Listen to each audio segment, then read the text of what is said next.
I am not superstitious, but I am a little stitious. Michael Scott.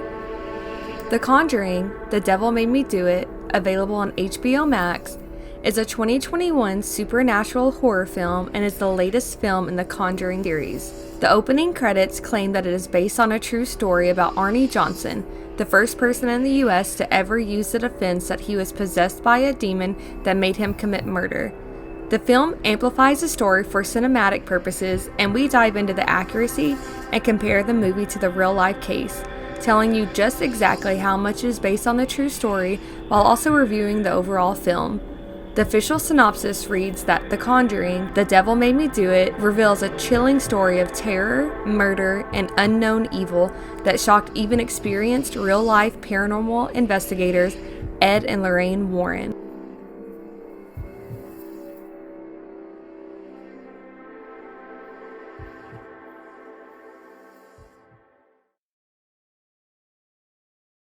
Okay guys, so this week was my choice and I picked The Conjuring 3, The Devil Made Me Do It. I am a big horror movie fan, even though I haven't seen a lot of the classics. I've always enjoyed horror. Fan without a foundation. Yes. So I obviously have made it very clear that I'm not a movie watcher, but for some reason anytime a new horror movie came out, I've always wanted to go watch it, and it's always kept my attention 100%, even though there's a lot, and I heard, after talking to people later, there's a lot of references, in this movie, and I kind of like the little Easter eggs that horror movies have, even though, I don't get any of them. But I've seen all of the Conjuring movies and then Annabelle 1 and 2, which I think there's two other Conjurings. There's 2 Annabelles, I think. And then it says, I read somewhere that there's 8 in this series, but I don't know. Yeah, so there's the 3 Conjurings now. There's the Annabelle, 2 Annabelles. There's Annabelle and then Annabelle Rising or something like that. Well, it's all in the universe. Yeah, and then I think they did a Nun or 2 movie about the nun. Remember in the painting? I forgot all about that. Yeah. I haven't seen those, but I've seen all the movies in this. I watched them as they came out. I don't have any really backstory on them, and I know that was my whole goal. Was I wanted to watch all of them before I watched this one, but it was just I didn't have the time for it. But I did recognize I know the cameraman made at the beginning made a little whenever he gets knocked over. I remembered him from the other ones, and then the room obviously where they keep the artifacts. So I recognized all of that. So so movie opens up with the Glatzel family's home, which was completely wrecked, right? Everyone's obviously tired, so it's David, who is the little boy who's the exorcism's going to be performed on. It was a pretty convoluted plot. It's got his sister Debbie and her boyfriend Arnie, their parents, and then it's got Lorraine and Ed Warren, who are the demonologists. They're the ones who always are the ones going to they're the main characters of the show, right? So it opens up with them being extremely the series. Yeah. The series, yeah. It opens up and then they're all just exhausted, and you can kind of tell that they're just they're kind of over it, right? Or they're just kind of tired of doing what they've been doing. So Ed's saying Ed makes a comment to Lorraine at one point that he can't remember an exorcism quite like that. So, which was kind of you're kind of oh, this is different than other movies. They make they also bring up that the Catholic Church has approved the exorcism, so and that the father is on his way to perform it. So at that point, Arnie takes David upstairs and has him lay down, which I thought was really stupid, but of course it's a horror movie. And he tells him that he's really brave and that he's not gonna let anything bad happen to him. After he leaves, Father Gordon arrives, and David obviously is trying to get a little nap in before, the demon is removed. But he wakes up to the clawing at his bedroom door. So he gets super freaked out, runs in the bathroom, and then he gets in the bathtub, and then blood starts coming out of the shower, and there's that demon hand holding the rail, which I jumped over. I know it's a jump scare, and I knew I saw it coming, but I still jumped. Yeah. I was gonna say that part was a little scary too. Probably like one of the better jump scares. Yeah, that one took me out. David loses his shit at this point, and the rest of the house is obviously here's what's going on. They run up there. They see that David's like nowhere to be found, right? And then his shadow comes up out of nowhere with a knife and he starts attacking his dad. But they get him pulled apart, and as they're taking him down the stairs, he just claws up the wall, which is just like it's like build up, right? You're like, oh God, what's about to happen? Yeah. They're like the Father Gordon, who is apparently an idiot, was like, well, yeah, let's go to the church. And they're like, yeah, I don't think there's time for that. It just has to happen like right now. So as they start kind of doing the exorcism, like dishes start flying, you know, the whole works. Like things start breaking, lights are flickering. Like I said, the cameraman gets toppled over, and like all the drama. So then at one point, and then when David's body turns into a pretzel, that was not fun to watch. I did not like that part. Apparently it's like a really iconic scene in the movie. Just kind of contorts all crazy. I'm going to be honest. I was listening to that and I was like, what the heck do you mean turned like, for some reason, my goofy self was thinking you meant a literal pretzel. I was like, does she think we're not listening and is just saying gibberish at this point to try to see if we'll catch on? And I realized what you meant. Yeah, when he like reverse Spider-Man's himself. Yeah, just contorts all crazy. During the exorcism, yeah. Or the failed exorcism, I guess. Yeah. I mean, technically they removed him, right? He just popped over to somebody else. Yeah, and so that's like the first 10 minutes of the movie too, which was pretty crazy. Yeah. Yeah. I was pretty excited at first when I saw all that. I've watched most of the Conjuring movies too. Actually, I think I've seen all of them except I think there may be one of the Nun movies. But to be honest, I think those Nun movies, there's like one of them, I think it's old times when the nun is just had died or newly dead or is still sort of alive or whatever, and it doesn't even have the Warrens in it. If I remember right, it's still based on that same character, sort of same universe type thing. But almost all of them have the Warrens, Ed and Lorraine Warren. And what's weird is these movies came out kind of right around the Insidious movies, and they're so similar for the kind of, you know, generally Patrick Wilson even looks like the guy that, or looks similar to the guy in Insidious. Let's see this dude. Yeah. Oh, wait, am I stupid? Are they the same person still? I believe so, yeah. Yeah, it's him. Yeah, it's him. How bizarre is that you get cast in two of these almost identical roles, right? Because they made a couple Insidious movies too, didn't they? Yeah, at least two. I gotta pull. Yeah, Patrick Wilson. Yeah, Literally I remember him guy. from. That's crazy. From The Watchmen, he played Night Owl in The Watchmen. That's how I know him. Was that the blue naked guy? No, he's like the owl looking dude. Oh. It's kind of like a Batman, but he was owl. I recently saw Hard Candy from him. I think it's Patrick Wilson and Elliot Page in a movie together. Yeah. It's a really bizarre. I think it's just them throughout the whole movie. But anyways, yeah. So I like the Conjuring movies. It is bizarre that there's two almost identical franchises that are, I wonder if somewhat connected in any way or whatever. That's weird that they would cast them to do the same thing. Anyways. I was really confused about the storyline. Sorry, I was like combining those two in my head. So now that you said the same person, I'm like, what is the truth? Yeah, I'm a little torn with this movie just because I get that they had to try something different. You know, this is the third main installment, eighth almost maybe installment in this franchise.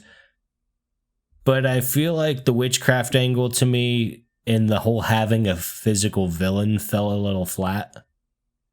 It was a bizarre thing to try. And I actually looked up, so a lot of these movies are somewhat loosely based on real stories. Mm-hmm. But this one wasn't. Well, this one is based on a real event where it's based on a true event of a guy, but the witchcraft angle wasn't really there. The guy and his brother later sued the Warrens over their book, basically saying it was libel or something like that. I'm sure, Landry, you could give us more on that. Yeah, like apparently in the actual thing, in the actual case, there was no witch's totem found at the crime scene. The victim was actually Arnie's landlord. The location was outside a dog kennel, not inside the house. There was more witnesses to the murder and more. And even Arnie never brought up the whole demon possession. That was an angle that his lawyer was going for, and it was dismissed, and he ended up getting sentenced to 10 to 20 years, and he only served 5 and was released on good behavior. Damn. Yeah, it even says at the very, very end, when it's doing the wrap up, about how long he actually served. But that's where I'm kind of torn, is I get that they had to try something else, right? Yeah. They can't just do another demon possession that they go in, they try to exercise it. It's the strongest one we've had yet. That's kind of what they do, each time, each movie, they've never faced something quite like this. Right. And this one, I think, would be taking place at the very end of the series, or at least the latest in the series storyline, right? It's the 80s, I think, right? 81. Yeah. The other ones are in the 70s. So yeah, I mean, I like horror films a lot too, and I watch pretty much exclusively horror films for the most part. And I do really like this series. I guess you can call it a series, right? There's enough of them now. It's I guess that's how you'd refer to it. The Conjuring being more probably a trilogy, because there's 3 of them now. I do feel like this particular one's probably the weakest of the 3. It's not definitely agreed. Yeah, it's not a huge step down. I just don't think it held up as much as to the other films, And I don't know if that's because there's a different director in this one. But I do like how, and they all kind of start like that, how it kind of just segues into the main story, but it kind of starts off what happens prior. And I've always kind of liked that, because it's kind of with the Annabelle story, they had that in one of the other ones. I always thought that was kind of cool. But this one, I guess, kind of pertained to the actual story itself, kind of showing you what happened. Yeah, it did feel like a different movie, though. After kind of that opening scene, it kind of just started to do its own thing. With I think Vera and Patrick, I think the actors' names. Yeah. They're both awesome and charming as always, in all the other films. They're probably my favorite characters in all of them anyway. They kind of make the movies for the most part. But yeah, I mean, I liked it. I kind of felt like there wasn't, some of the jump scares were kind of builds up to it, and then it happens, and then you're like, oh, okay, and then it just kind of carries on. And there wasn't really much of just didn't really do it for me. They're other than a couple first 2 with the little boy maybe on the waterbed, and then the other time in the shower, that those are the only 2 that kind of really spooked me a little bit. Yeah, they definitely took it a complete different direction this time around. Yeah. But I think all the actors were really good in it. I liked everybody. I think I just realized I was looking at this, and the guy that plays the retired priest is the Steward of Gondor in Lord of the Rings, who have actually I've seen a couple times here in Austin. It's pretty funny. You would notice that, you nerd. I was like, yeah, it's the Steward of Gondor. But I don't think this is a terrible movie. As far as the franchise, I think it kind of falls a little flat, but I didn't hate it. Yeah. Okay, so what E3 happened, right? Isn't that there's a whole bunch of games coming out? What is E3? So it's a big event where they just talk about a bunch of games coming out and a bunch of companies get together. And that's usually some of the bigger. It's a fashion show for video games, basically. Yeah, and it's usually when the video game companies come together to show off their goods. And it's usually the real big anticipated AAA games that are coming out and stuff. And it's usually all some pretty major stuff that everybody's real hyped about. So I didn't really watch it. I kind of skimmed through some of the games that were coming out, and there's Starfield, that Bethesda game that they're working on, looks really cool. It's not going to come out until November 11th of 2022, I think. But it looks really neat, and I think it's only going to be an Xbox exclusive at first, which is kind of lame, honestly. not super stoked about that, but they might change that, honestly. That might mean Game Pass, though. That might not mean just on the console. Yeah, that's true. Because they have not only that, but they also have their like remote play thing. That's true. Yeah, yeah. So that might be maybe kind of another way of hooking people into their Game Pass thing. They had some other, like the Star Wars thing, they kind of used to hook people into that. I felt like giving that away for free on there, or not for free, but subscription wise. Yeah. But it looks really cool. It's probably going to be really buggy on release because it's a Bethesda game, and I imagine. I mean, well, Sony owns, or not Sony, Microsoft owns it right now, right? Bethesda. Yeah, they just recently finished the sale on that. Okay. So yeah, I mean that's gonna be a little while for that one, but that looks cool. And the other one was Elden Ring. I don't know if you've seen that, but it's kind of like a Dark Souls, Bloodborne kind of thing that's written by, or George R. Martin's helping write it. It looks really interesting. Looks like a lot of fun. I think it's like Bandai and Namco that's gonna put it out. It's gonna be around the same like early 2022. Those two games look really neat. But yeah, that one's gonna be, like I said, like a Dark Souls kind of thing. But the story looks really like kind of interesting and kind of unique. So, and having like George R. R. Martin on it might be fun.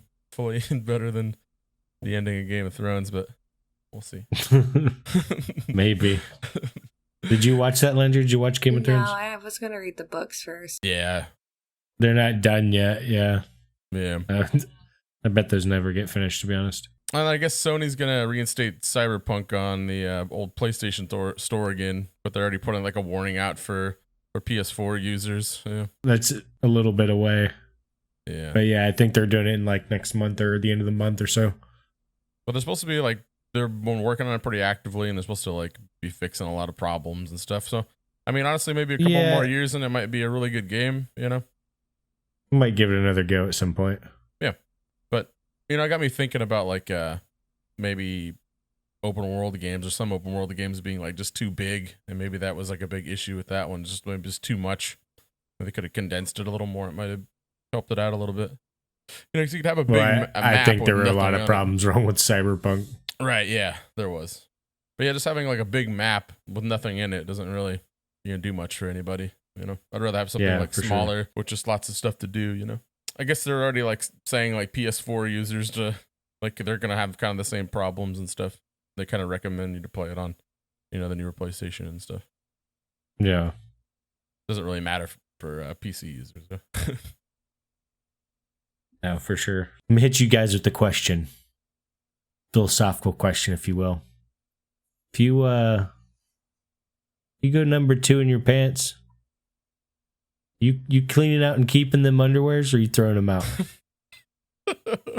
Wait, like have we, or like if it happened, like hypothetical? Like what's your general policy? Oh, I'm throwing those away. There ain't no saving that. Throwing the whole thing out. Maybe the shoes too. I don't know. Y'all were involved somehow. This was collusion. Y'all be colluding on me. I actually have a little story if you want me to tell it real quick. Sure. Does it relate to what he just said? It does. So when I was in like elementary, I don't remember, maybe second grade or something, me and my older brother were walking to school. And we got about halfway there, and like he farted trying to make me laugh, and I thought it was hilarious. So I was like, "Oh, I'm gonna fart too!" Like, and I tried, and it went way south. Oh man! So I had to turn around and walk all the way back with just like a mess. Waddle home. What? I got all cleaned up and took a shower, and then I walked back to school, and I was late. And they're like, "Oh, why are you late?" And I'm like, had to change my clothes. I poopied myself. And then that's just like, it just sticks. It's just in my head forever. I think about it all the time, honestly. It's like kind of traumatized me. Yeah, but my brother roasted me for a long time for that. Nice. But yeah, right in the trash. You don't keep those. They're done. They're gone forever. The one and done. Yeah, that's funny. All right, so we have I guess a sort of, I was today years old when I learned, but I actually learned about this a while back. I forgot that I had a little folder saved of a couple interesting things or something else I was going to do. I didn't end up using them for. But I thought this one was just too funny to not share. So there was an FBI agent named Robert Henson. He was tasked to find a mole within the FBI after the FBI's moles in the KGB were caught. And the KGB basically is like Russia's FBI for those. The KGB waits for nobody. KGB waits for no one. Robert Henson was the mole and had been working with the KGB since 1979. I thought maybe you were talking about the serial killer. What? There's a serial killer named Robert Hansen too. That's what I thought you were talking about. Oh, really? I was like, whoa, I didn't know that. That's too funny. Yeah, so the guy that was actually the mole was tasked with finding the mole. He's actually born in the U.S. too, so at some point I guess he's good at his job. Flipped, yeah. Right? Jeez. Yeah, I mean, he's good at one of his jobs. I mean, he didn't find the mole, did he? He's like, somebody in here. It's not who they say they are. Yeah. It's almost like something you'd see in a sitcom for sure. Yeah, that's too funny. The next one is, this is something I'd also known for a little bit, but it was recently inspired because we've all seen the signs about, he's like, oh, sorry for the long waits. Nobody wants to work. They'd rather collect unemployment when really they're just no one paying well enough. That, that whole goat. Mm-hmm. Mm-hmm. I've always heard that Costco was a fairly decent place to work, but the wages are apparently pretty decent. The general happiness is pretty good. But I don't know have any of you been to Costco? Either of you been to Costco? Yeah. I actually went like maybe last week. Okay. I don't. I have a Sam's Club membership. It's like, as I say, it's like a Sam's Club, basically the same thing. But in Costco, and I've never been to one until recently, so I'm fairly new to the Costco life, the whole Kirkland brand and whatnot. They have a little deli type food court deal in Costco where you can get pizzas and hot dogs. I guess they used to have a lot bigger menu, but they've kind of scaled it back some. But to get a hot dog, and their hot dogs are real life. Like it's like a foot long almost, if not, slightly over. Pretty big hot dog. Nice size bun and whatnot. You get that in a fountain drink for $1.50. It has been $1.50 since Costco first opened in 1984. And after one point, a company president complained that they were losing money on it. Because, I mean, obviously you can't make money on a $1.50 for a drink and a hot dog. Yeah. The CEO, Jim Sangel, whatever, put his foot down and said, and it's quoted because I've heard this from a couple different places with it quotes, "If you raise the price of the effing hot dog, I will kill you." Amen, brother. It's someone, that's someone that understands good business. Some companies still know how business works. Yeah. That's kind of like, you just try to keep customers happy. Some people just want that kind of stuff. It's like the whole give them the pickle thing, It's like if a customer wants their pickle or whatever, and you just give them their fucking pickle for free. Without the effing. Right. Yeah, I've heard that story a couple times about Costco. I always thought that was funny that it's quoted. So like, that was one of those either super embellished moments or like jaw dropper conference room moments. Yeah, that's hilarious though. That dude got real turned up for that. Okay, so like we have this like really awesome beginning of the movie. Like the first like 10 minutes are really like all over the place. Like it's kind of setting it up for what you believe to be an intense movie, like from start to finish. It's got all those little things we kind of talked about where they're like, we've never seen one like this before, and so it's kind of like the strongest one yet. Yeah, so it's kind of like building it up to where it's like I went into it knowing that I liked the other ones, so I was like, okay, yeah, for sure, this will be an even better one. And I kind of like wonder if that's kind of, I don't know if you guys have, or if you're like How I Met Your Mother fans, but I don't know if y'all have ever seen the episode or heard the theory where it's just like really like monumental like birthdays or like New Year's holidays that are supposed to be like really, really good never live up to the expectation because you have all that expectation for them. Because you know, so it's kind of like that's what it kind of reminded me of, like in that sense, because like it was built up and that opening scene was really, really good, but overall, like I think like that initial jump scare got me, and then there was maybe like two more. I'm trying to remember what they were that made me jump. Like I jumped, and Ben, because I didn't even tell you guys. So me and Ben watched it together, but like he's like obviously not here, so. I told him we were like to watch The Conjuring with me, and he hates scary movies, so I had to convince him. He gets really? Yeah, he hates scary movies. He yelled at one point. I don't remember. I was like, "Are you okay?" That's funny. We got 5 minutes into this movie, and he's like, "Oh yeah, like that's that doll. I remember that doll." And I was like, "Ben, what doll are you talking about?" And he's like, "I know," because then we started arguing because I'm like, "I don't see a doll." And come to find out, he was watching The Conjuring 1, and I was watching The Conjuring 3. So I was like, why would we be watching that one? So I had to restart again. But yeah, we were watching the wrong movie for a minute there. That's too funny. But yeah, so overall, like I like I said, I do like these movies. I thought it was really, really good. I did get kind of confused as the movie kind of played out, and they went to like to find out like the girl, like the side story of the girl who like killed her friend in the woods. Yes. Yeah. And I watched this twice because the first time I was honestly pretty bored, but also really tired. So I turned it off, and then I restarted it and watched it all the way through again. And like you were saying about how the beginning is so intense, I was really expecting, because of the way the other movies were, that to be setting, how you said, the stage for the rest of the movie and be, you know, super good, super crazy. But then they went the other direction of how they wanted this movie to be. And it just, I think that to me was its flaw, and you can't blame them for attempting something slightly different from their formula. But I think the beginning hurt it. I feel like if they would have went a different direction with the beginning, they could have, you know, they should have went for that slow burn type anxiety, fear, you know, if that's what they were wanting, and not get us with those 3 jump scares at the get-go. Yeah. Or, you know, the waterbed, the shower. Yeah. I think there was one more, him kind of pretzeling himself, pretzel mode.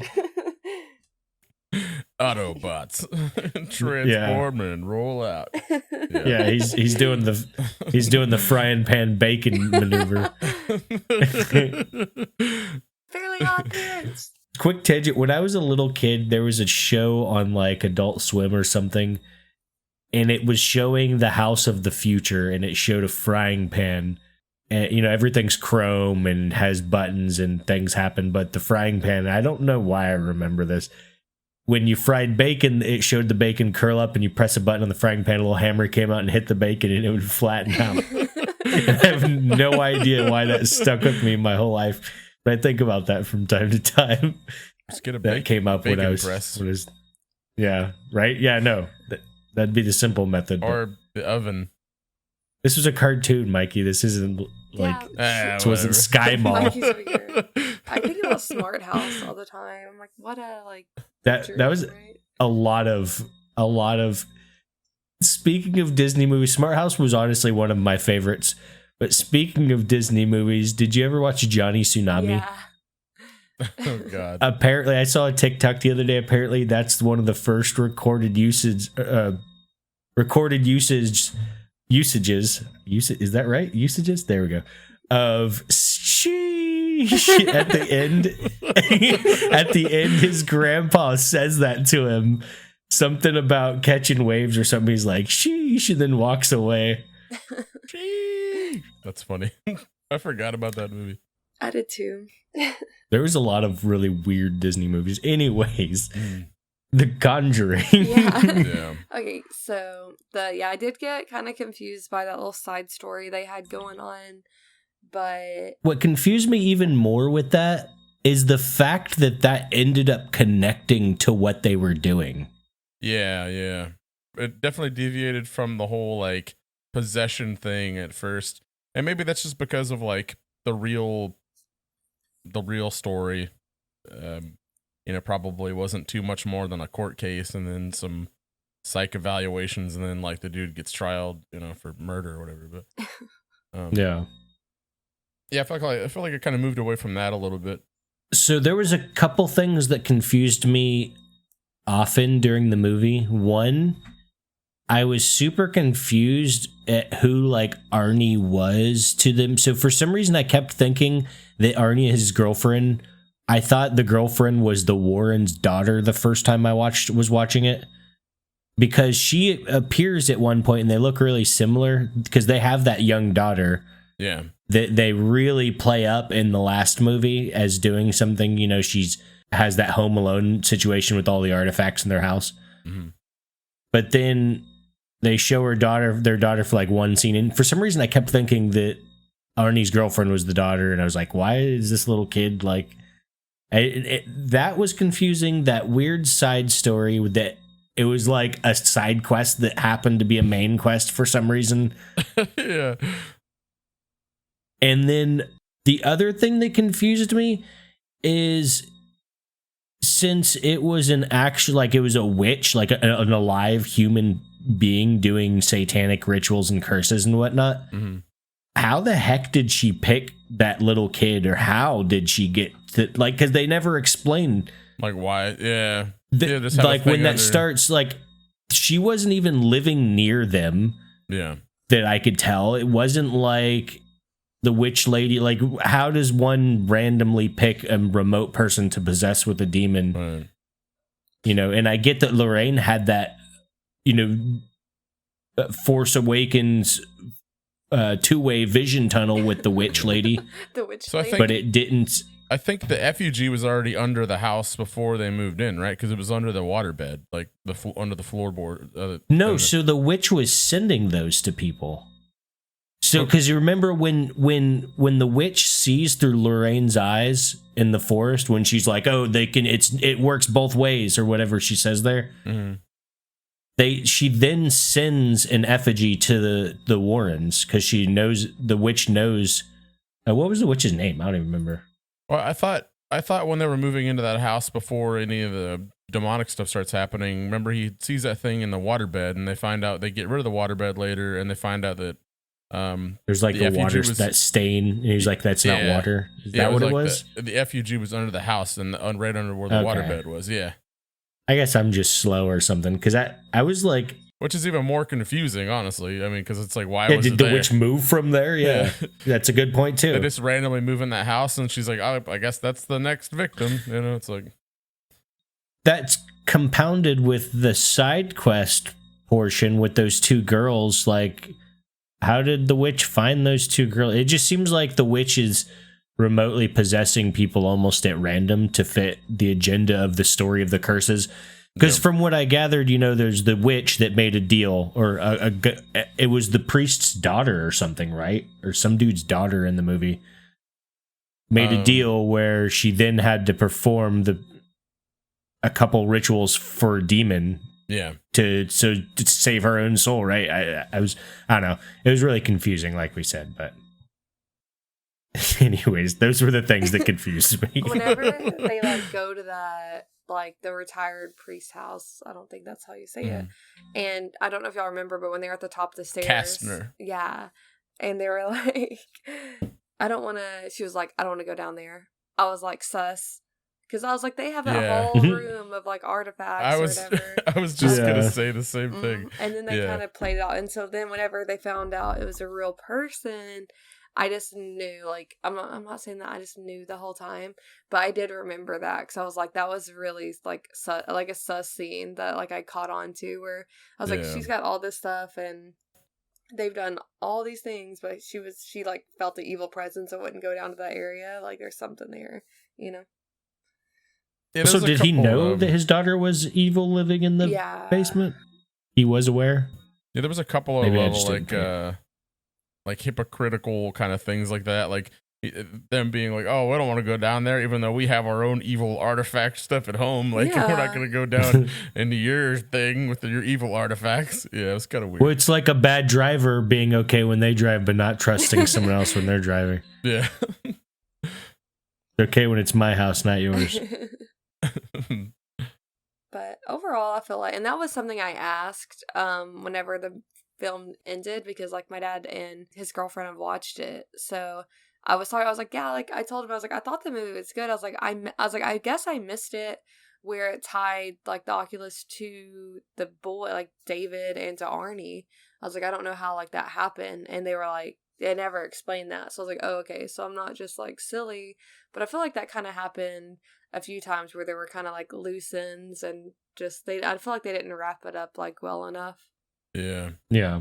I also felt like, were they trying to go for like a nun type character with her, because she was kind of like, dressed similar and a little gaunt and like, I think she was a witch type character, like a witchcraft, voodoo. I mean, I'm sure they were invoking that kind of scary, stern, Victorian appeal, I guess, sort of. They definitely explored Lorraine and Ed's relationship, which was nice, just because we've had these two characters for so many movies. Yeah. But I don't know, maybe I just expected something different when it came to, what was gonna happen in the movie. It just sat differently with me than I was really hoping. Like I said, I tried to watch it in one time and I ended up not. The only reason I watched it and finished it was because we were doing this. Yeah. I loved every other. I should say, I loved every single of the other ones. Right. Yeah. They've even the really nun good. One that was a little weaker, the standalone, like old timey nun one that was. I think that was connected. I'm not even positive, to be honest. Yeah. I did like how in this one with Ed, him having that heart attack, and it kind of crippled him in a sense through the whole most of the movie. I thought that was kind of an interesting decision, because he's always kind of it's been him and her the whole time, kind of helping each other. And with him kind of handicapped a little bit, it kind of like fell on her a lot to do a lot of things. Yeah. Yeah, I mean, so overall, I think as a horror movie, it's good. I liked it. Kind of being part of that trilogy, I do think it's weaker than the others, but not in a sense it's like a huge step down and it bombed. Like, I think it's good. Yeah. I liked the intro. It was kind of like the same feeling as the other movies. They did a really good job with that. Michael Chavez, right, the director.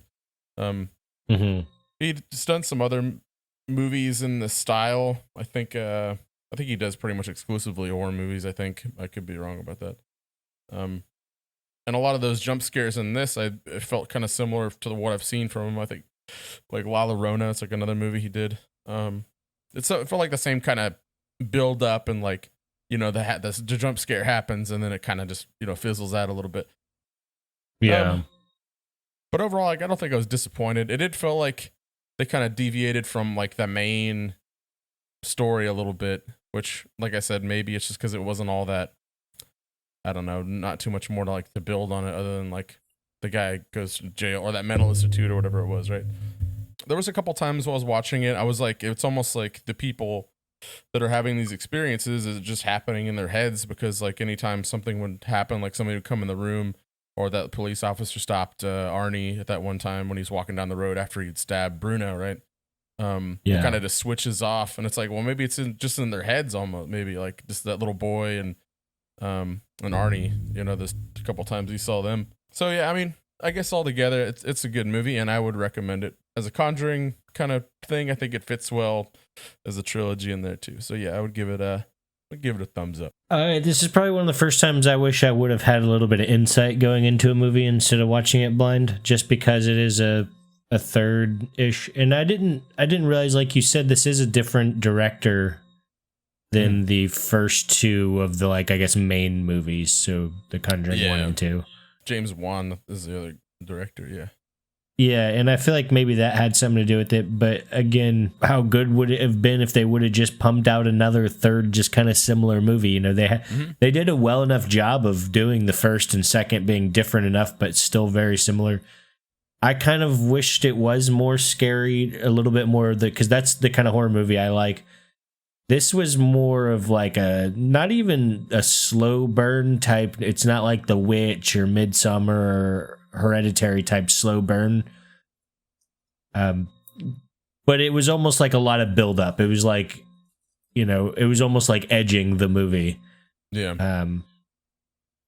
Because you have the jump scare, Lorraine's in the woods with that vision before she sees the two girls come out from behind the tree.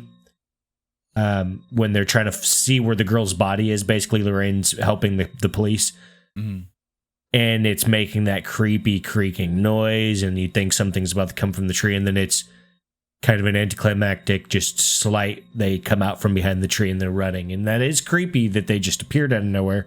Yeah. But it's not really the same thing. It just kind of teases the scare, even though that jump scare thing doesn't really always work, and it's not really great all the time, in my opinion. Yeah. It's kind of the way The Conjuring worked. But it was still good. I think the acting is always going to be good in this big of a title. These actors have been doing this kind of movie for a while now, or at least the main two. As for Conjuring, definitely it's the weakest of the three that I really remember, probably above Nun, which I'm pretty sure is considering a Conjuring movie. I was going to look it up, but I got distracted. Yeah, it's in the same... around... Yeah. Because the Nun was in the second one, I think, right? Yes. So the Nun appears a couple times in a few movies, similar to Annabelle. How Annabelle kind of appears and then gets her own movie. I'd put it around maybe Annabelle. I didn't mind Annabelle, though. I liked a lot of those kinds of side movies that they did. I thought they were interesting. Obviously, they're just milking for money for these titles, but there's nothing wrong with that if they're doing it well. Right. I think the second Conjuring movie might be my favorite, with that British family when they go to help them. The little girls in that, I don't know if you've seen that movie or not, but Landry, have you seen the first two?